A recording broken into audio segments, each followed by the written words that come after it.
The veteran joined the gang on his first day and ran into a bodyguard who was 2 meters tall. How much you bench? Don't know.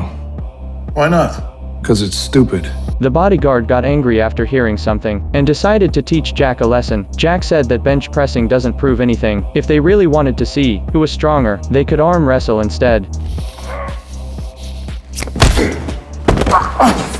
Sorry.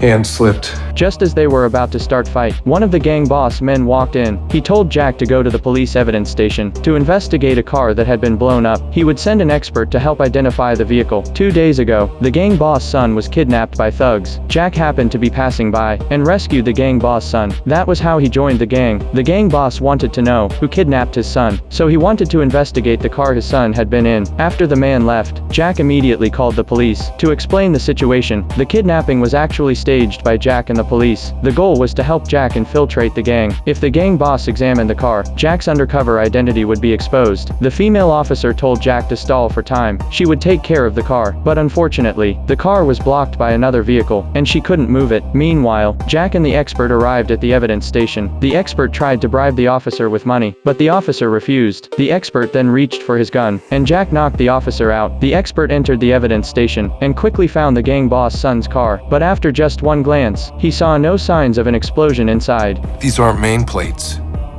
Delaware. This ain't even one of our fleet.